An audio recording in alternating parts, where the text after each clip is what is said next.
All right, welcome back, guys. I just want to go ahead and start immediately with Tanner. Why don't you tell us about your character? Just describe it briefly. Describe him briefly, or her, or they. I don't know.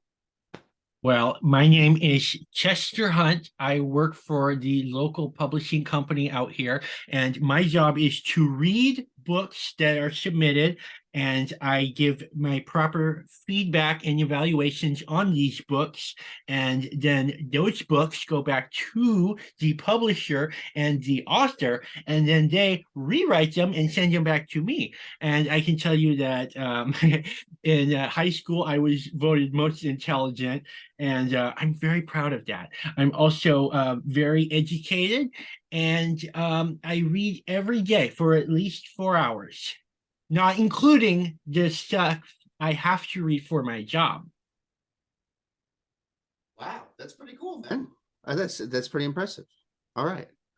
So Your when this praise starts, means nothing to me. right? In the modern world, there is sometimes a desire to erase our shameful past and replace it with a more sanitized version. But the true past is always with us, whether we acknowledge it or not. So when this starts, does anyone's praise mean anything to you? That of my publishers. Okay, so when this starts, you're speaking with one of the big wigs at the publishing outfit that you work at, which is called Random Penguin. And over at Random Penguin, you're having a discussion with your boss, and he's telling you about this. So he's saying, "I'm so glad that you could come in today. You're one of our most important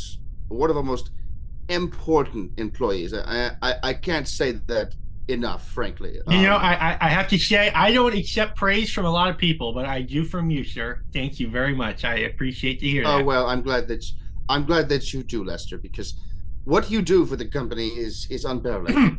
It's Chester, unparalleled. I'm sorry. Your chest is all right. I, Is your chest all right?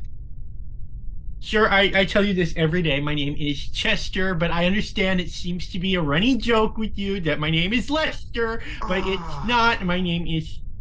I'm so sorry. I'm so sorry about that. I apologize. Listen, Chester, Chester. I've brought you here today for something very important. Very important. You see, Random Penguin happens to be the owner of certain properties which have become incredibly important on a cultural level. And we take our cultural impact very seriously at this publishing house.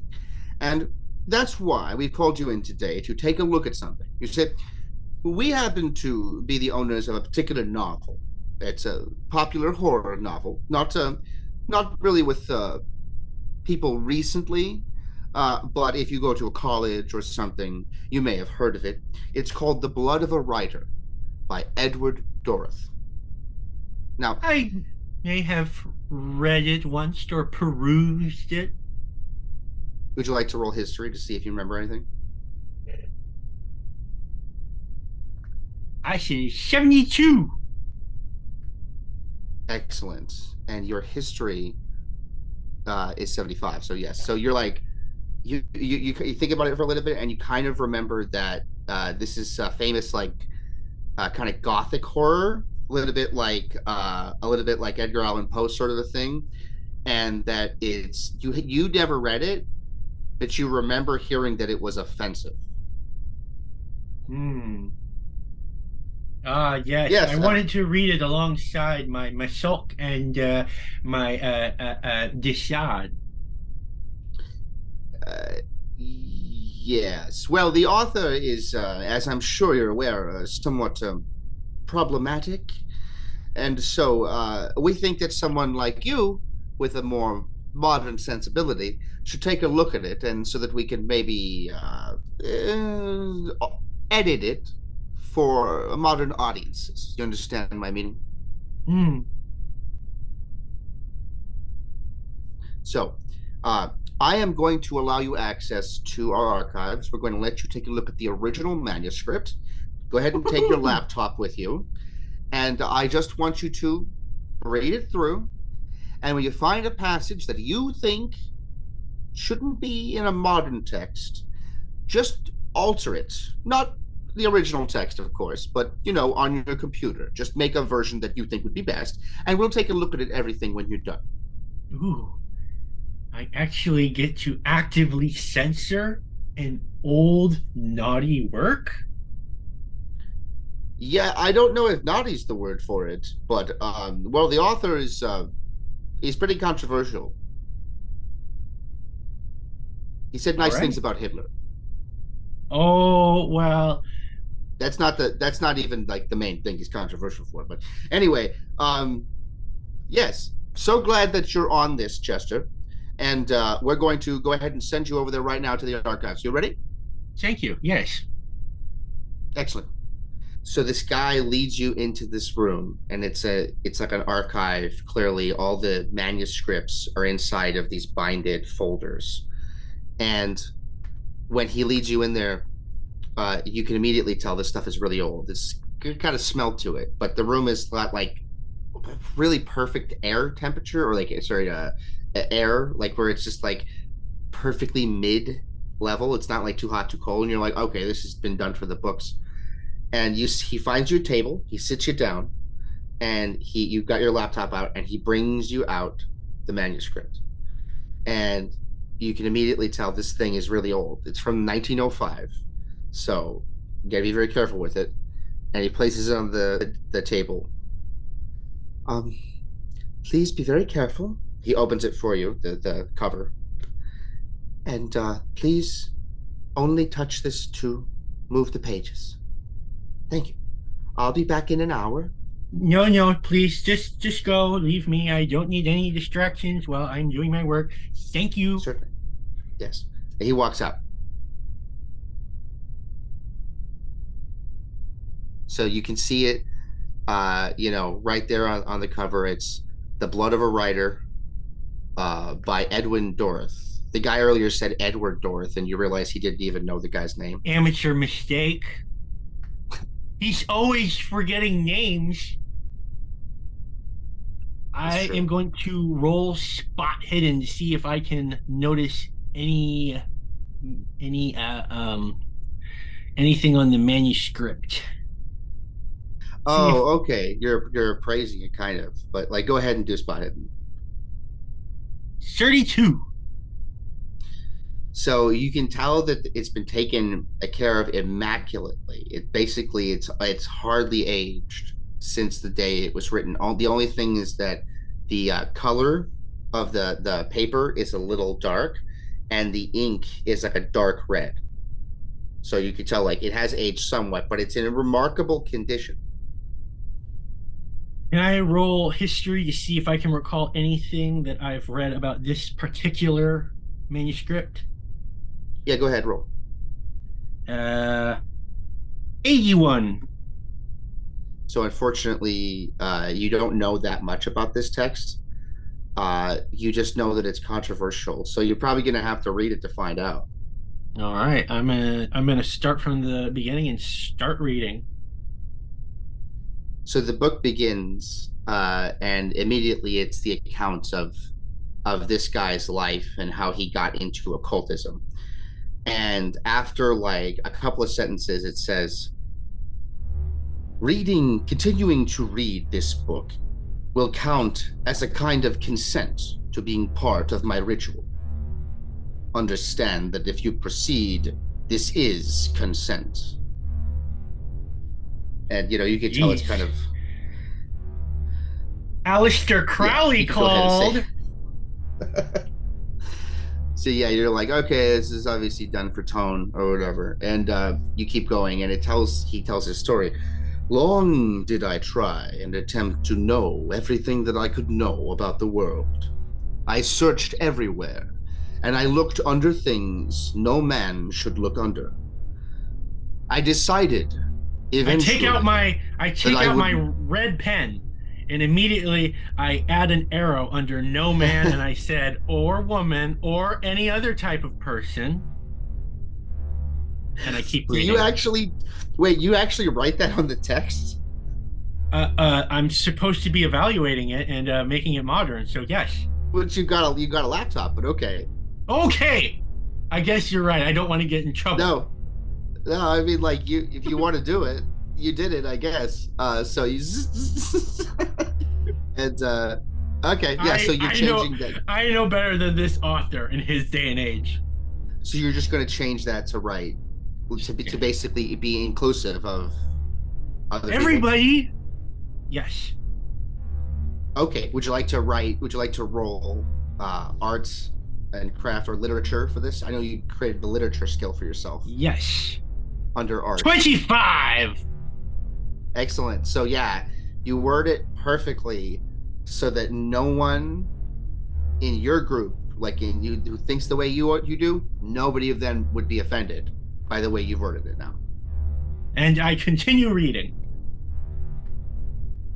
So as you go on, it's pretty crazy, the things that he starts to talk about. And at this point, because to explain to the people watching if they don't know this, what he's reading is technically a mythos tome. So immediately now you're going to automatically forfeit some sanity. Roll a d6, Tanner. Ooh, my goodness, this text is absolutely crazy. 2. Okay, so you lose 2 sanity, and roll another d6. Go ahead. This is absolutely insane. 3. So you gain 3 Cthulhu mythos. I'm up to 8. What did you didn't have any before, right? So, but yeah, okay, all right. So yeah, that's what that automatically happens. So as you keep going forward, he starts to describe some pretty disgusting stuff, like weird things that he would get into, and then that doesn't really disturb you so much. But then he kind of goes off on a tangent, and he describes in great detail the ethnicity of a bellhop, and he talks about how he's Puerto Rican and all sorts of things. And it really has nothing to do with the rest of the book, but it goes on for like a paragraph. I say, whoa, J.R.R. Tolkien, that's a long description. Let's just say he was a lovely man. Go ahead and roll once again for literature. 8. Woohoo! Hey, wow. So yeah, you're so eloquent in describing this bellhop that it is completely out of place with the rest of the text, and anyone with half a brain can see that it doesn't fit there, but it's so beautifully worded that you're very happy with yourself, because that totally gets rid of that disgusting paragraph you didn't need. I took out a racist paragraph and I wrote a completely new paragraph. Yeah, and it actually is well written, so you're happy with yourself on that level. Excellent. I'm a very good author. Over the years, I realized that eventually I would die, and I did not wish this to be so. So I looked far and wide for a spell that would allow me to live on. Eventually, I heard of the practices of a strange cult of natives in the East Indies. These natives are horribly diminished subhuman peoples, and he just goes on to describe their lips and so forth, and how he doesn't like the natives for like 3 paragraphs. Can I roll history to see if I know anything about these natives he's speaking of? Perfect. Go ahead. 65. Okay, so your history 75, right? Mm-hmm. So you're like, I do recall, and you're like thinking through it, and you remember that in college you learned that these natives had been subjugated by colonizers from the British Empire who showed up and basically killed all of them. And it should be, or is, a big scandal, certainly among certain people. The problem is that because all of them are dead, there's not many people to complain about it, but you are aware of this. And this I shall write about. So you I'm add going that. to You roll want for literature. to go ahead? 7. Yeah. Oh my God, it's 7. So you suddenly the author stops talking about the natives and goes on to describe how, unfortunately, in the years after this, these people would be marginalized and they'd be victims of a genocide, both cultural and literal. It's like this long thing about it, and it's actually like, again, it's really well written. You actually are very happy with the way that you've written it out, and you're like, this is not bad actually. This will But get me a Nobel Peace Prize. possibly, but it has absolutely no, like, it's very out of place with the rest of the writing, but you're like, okay, I got rid of that. So then he goes on to describe how he's like, these peoples would take part in horrible and strange rituals in which they would worship disgusting deities. And he goes on to describe torture and so on, and it actually is pretty horrible. Automatic sanity loss. Go ahead and once again roll a d6. Ah! Yeah. I'm reading about torture, and it's not Marquis de Sade. 1. What'd you get? 1. 1. Okay, you're doing pretty good with the sanity loss. So you lose 1 sanity point, and go ahead and roll another d6. 120 days. I'm okay. Exactly. Go ahead and roll another d6. 2. So yeah, you add another 2 to your Cthulhu mythos, I'm so smart. which makes it 5, I believe. Yes. So as that's happening, as you're reading that, you can really picture it like really well, and you start to feel as if you can almost see it, like really see it in front of you. And you have to admit to yourself, as much as you don't like this author, he's really immersive. Like the way he's describing everything, you can't help but get into it, and you feel like you're there. And the descriptions, you made fun of him earlier for being a bit Tolkien-esque, but he has a bit of that Tolkien vibe to him, where he's describing things enough that you actually can picture yourself being there, and that's giving you pretty creepy vibes at this point. Woo! I got goose pimples. And then he moves on to discuss how only men can be proper wizards because women just they're not good enough. They don't have enough magic in them. And also only men can be priests, he talks about in great detail. I'm going to roll for occultism to see if I should actually correct that or not. You have occultism? That's interesting. I didn't even notice that. Go ahead. Because I generally know that that is true in the world of occultism, but how true is it? 37. So, to your horror, you realize that this is pretty well backed up by all occult literature that you can think of, and going into like mainstream religions like the Christian Bible, but even in religious or in cult texts, women are used in rituals, but they're usually not the leaders of any of the cults. I will write about this, keeping the historical context, but just elaborating on how we may do things differently, but it's important to view things through this past context. Go ahead and roll literature. 45. 45. I feel like your literature skills should be called literature or what passes for that. So 45. So yeah, you have a pretty well worded way where you talk about how men seem to always be the leaders, but you add in that it's quite suspicious and you don't really trust that this common knowledge, this accepted knowledge, that men are better at it. So you add all that in there as like a sub note or whatever.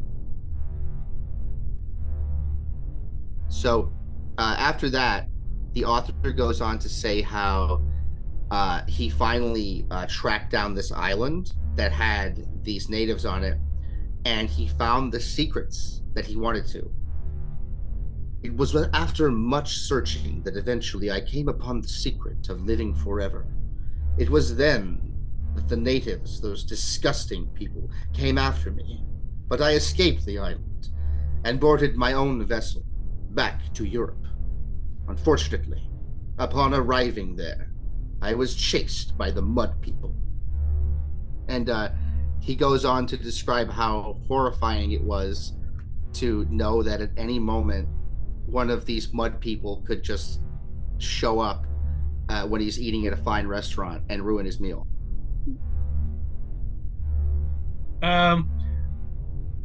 I'm going to roll for occultism or history, whichever seems more probable, to see if I have any recollection of this type of thing he's speaking of, this spell, this whatever it is. Interesting. Yeah, roll occultism. 8! Brain blast! Whoa! Okay, so absolutely, you've heard of spells like this before, where people prolong their lives. There's various versions of it. But mostly we're talking about knowledge it's not easy to get. So you don't know any of these spells, but you certainly read about them. And the thing that comes most to mind, although you also think to yourself, ooh, but I have to like correct myself to even think about that. But the thing that jumps to mind is Harry Potter and how Voldemort had his Horcruxes and everything. But that's actually based on real stuff. That's actually based on like real, or not say real, but like occult beliefs. So you're thinking like, okay, I've heard stuff like that. Can I roll for whether it be occult or history just to see if I remember in the other occult books that I've read if something like this were to be talked about, the type of format that it would be written out? My idea is I want to peruse through the manuscript and see if I can actually find if there's a specific part at any page where he's talking about the spell. Does that make sense? You can just do that by rolling English. I will roll, which is English. I will roll English. 57. So, you go through the text and you realize he hasn't talked about it yet. So you keep reading. Okay. And as you keep reading, he talks about how he got back to Europe and he started to enact the rituals. And so he does start to describe the rituals. And it's pretty disturbing because it seems kind of convincing to you. You actually start to buy that, like, it's entirely possible that this is real because his descriptions match so many historical things that you know that it's kind of a little bit disturbing to you. And so once again, we'll have some automatic sanity loss here. Again, roll a d6 and another d6. Jeepers creepers! Where'd you get those papers? 6! Oh, God. So yeah, so this knowing this information about the spell, it's a bit too much for your mind. And you start to really go overboard. Roll intelligence. 82. And your intelligence is 80. So you fail that, but in this case, that's a very good thing. Is my intelligence not 90? No, you made your intelligence 80, didn't you? I don't know. Let me see. I'm gonna check it again, but I think it. Yeah, your intelligence is 80. Ah, Hoopers. So okay, but here's the thing. No, but here's the thing, dude. That's a good thing, and I'll explain this to the audience as well. If the audience doesn't know about this, this is a good time to explain this. When you lose 5 sanity or higher, you must then roll intelligence. If you succeed at intelligence, that means you know it's real. Since you failed, you reason to yourself, like you're basically like, this can't be, this is just isn't real. This is like, there's something off about this. I can just dismiss this. Basically like, the fashionable crowd. So there you go. This guy is clearly ripping off Chambers. Right. That's what jumps out to you the most. And then I roll a d6 to see how many mythos points I get? Yes. Go ahead. Thank you for reminding me of that. 3! 3. So yeah, add 3 to your mythos points. Yes. That's pretty good. So your mythos is now 8. Whereas your sanity is now 30. So You started at 40, so it's not necessarily that much of a loss. But so he describes the actual, the spell, and when he's done describing it, you realize that he's talking about putting his essence, that everything that he is, into a book, and that it would only work by using your own blood, his own blood, as the ink in the book. And as you're reading this and you're getting really into it, it's like really hard to not pay attention. Suddenly you go, ow!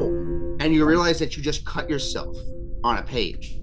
Oh. And there are now drops of your blood on the page, which is like, oh no! But before you can do anything, the drops seem to absorb into the book. Holy Harry Potter! So, you are the one I am to look upon. And as your head goes up, your head turns up, there's a man standing before you in front of the table. Oh. He has a nice suit on, and he's clearly from like the 20s. And he looks at you with some disgust. You, after all this time, I look upon you. Interminable. Are you? I'm gonna roll to see if I recognize him from any stills of the author. Were you rolling intelligence? Intelligence or history, whatever it would be. Let's go with history. 31. So yeah, that looks just like pictures that you've seen of Doroth. I'm gonna kind of You're still here. Yes. Yes, you see, I am my work. I poured every ounce of myself into my book. You were trying to change it. You didn't like it, and you wanted to get rid of the parts you didn't like, isn't that so? I absolutely loved it. I just wanted it to be accessible to a greater audience, mind you. Yes, accessible to a greater audience. Yes, Never mind. It's all about the greenbacks. Never mind the essence of the artist that has been put into the work. Never mind that a work of art is a representation of everything that the artist is, even those things which you do not wish to look upon. Never mind those things. Well, I suppose it's only fair then, since you looked at my work, and those things you didn't like, you simply removed. I will now remove those things which I do not like from you. And he points to your hand, and you start to feel pain in your finger. And slowly your finger starts to like sever. And you watch as your finger just gets cut off and it falls on the desk. And you're just bleeding. Would you like to roll first aid? Yes, I will roll first aid immediately. 17! Booyah, bitches! So you're able to stop the bleeding, and you grab the finger, and you think to yourself, maybe if there's time, but he looks at you and he's like, I'm afraid there will not be time, because I do not like your eyes either. No, stop! I want to roll something. At this point, yeah. What would you like to roll? You could roll Cthulhu Mythos. What would I have to roll? What it's a long shot because it's a D100 and you have to get an 8 or lower. So it's a long shot, but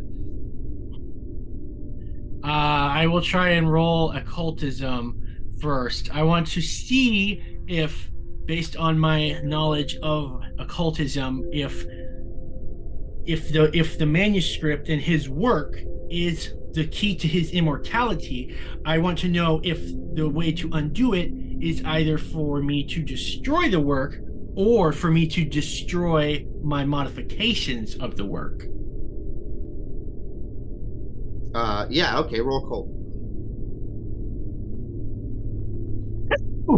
Should have rolled Mythos! God damn it! So, no, you didn't. You rolled occult. I know. So, So what happened is you think through it. Sorry, there's like a sound. So what happened is you think through it and you're like, okay, so I can't, if I destroy this book right now, it might actually kill me, you think to yourself. And the reason is because your blood is now in the book. And you're like, oh, okay, so this is part of the spell, because you think through the spell that you read and you're like, this is all part of the spell, is that you're now intertwined with it. So the only way, you know this from the occult roll you just did, the only way you're going to get out of this is if you succeeded at the Cthulhu Mythos roll, because you need to be able to reverse engineer the spell. Ah, all right. I guess I'm good. I'm going to try to reason with him. I'm going to say, listen, you're right. Who am I compared to you? What right do I have to change your work?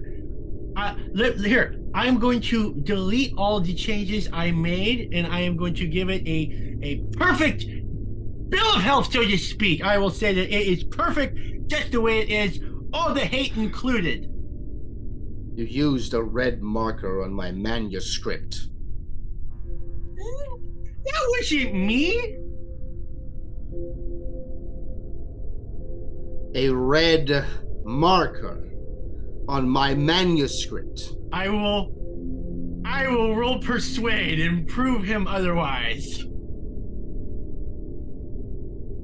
25. What are you trying to persuade him of? I'm trying What to are you trying to persuade persuade him? I'm trying to persuade him. I didn't do that. That that's not gonna work. Like, maybe if you rolled a 1, but no, he's just like, I'm afraid not. Pop goes the weasel, and then your left eye just goes and just bursts and just. I didn't like your eye. It offended me, and so I pulled it out. I'm going to throw my computer at him. Oh, okay. So yeah, go ahead and roll throw.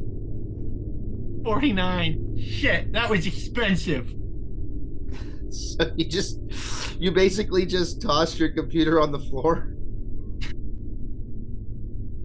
Because you have a throw of 20. So like, yeah, you're basically like it just like hits the ground in front of him. He's just like, I'm gonna hopefully that distracted him. I'm gonna pick up the manuscript and I'm gonna try and run away with it. I'm gonna try and read as much as I can to improve my mythos score. So you keep looking through the thing, and he talks about how, you know, the sacrifices involve cutting people's heads off and all this stuff. Go ahead and once again roll 2d6s. Tamales, 4. So yeah, you lose 4 sanity. And 5. And you gain 5. So you now have 13? Is it? Yes. 13 Cthulhu Mythos. But then as you go around the corner, he's just standing there. And he's like, give me my manuscript back, and I might let you live. Not today. I'm gonna try and stab him with my red pen. So like, you do it, you easily just do it, and blood pours down, and he's fine. He's just like, you don't understand how this works. I am not a normal being anymore. And he pulls out the pen and throws it down, and then he puts his hands forward. You want to try something before you lose something else? He's trying to attack me? Yeah, he's definitely going to take something else out he doesn't like. Do I have to roll Dex to avoid this?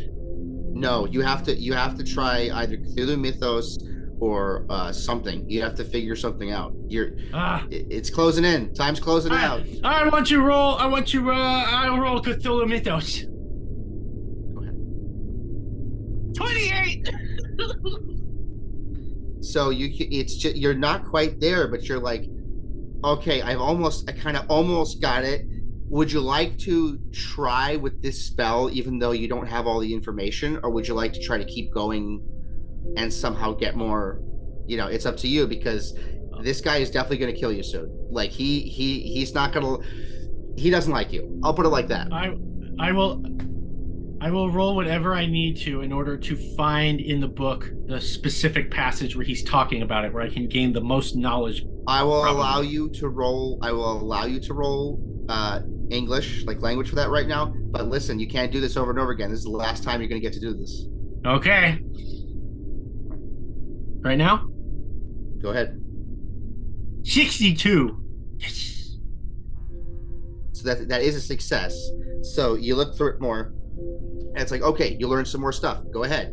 Roll D6 2 more times. 5 and 6. So your Cthulhu mythos is now 19. What's happening with me psychologically? And your sanity is now 21. So after reading all that, you start to think to yourself, and you're realizing that like you're actually kind of afraid of all the things in the book, and you're afraid that it's real, and you're afraid also, I mean, it must be real because this guy's right here, but then you're also kind of afraid that you snapped and that's what's happening. And so you're starting to get really like physically kind of weak. You're being shaky, so all your physical stuff is kind of more difficult, and you're starting to like wonder like if you're even really here. All right. I guess I'll roll Cthulhu Mythos again, if that's possible. Go ahead. 32! Damn it! Your second eyeball burst. Boom! You're blind! I'm sorry, man, but it happens sometimes. You fall to your knees, blinded. It is not too late, cretin. I can take your tongue as well. No! I need that for the spell, probably. So then you feel his hand around your neck. It's over. There will be no spell. I'm going to give you one more chance here, man. Go ahead and either roll Cthulhu Mythos or something else if you can figure something else out. I guess I'll roll for occult to see if there's anything I know that could protect me from attacks from a spirit.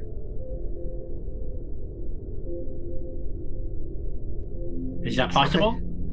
It probably you're not going to find anything. I'll just tell you. 32. Well, I already did it. Yeah, you're sure that there's no protection from him, and the reason there's no protection from him is because your blood is in the book now. So he basically can affect you physically. I got it. This is probably dumb, but I'm gonna do it anyway. The page that I can go back to that I spilled my blood on, I'm gonna rip it out. So you do that, nothing happens. You are hopeless. Do you know this?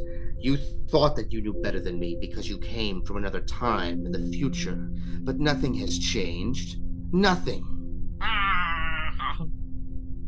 I'm gonna. Yes. But he's putting his hand for us, so you better make a move right now. I'm gonna try to roll mythos one more time. One more time. 41. I gave you every chance, man. Your tongue, you go, your tongue is slowly ripped out of your mouth, and it just flies across the room. That's when your ears are ripped off as well, and then your arms and your legs, every part of you is ripped apart.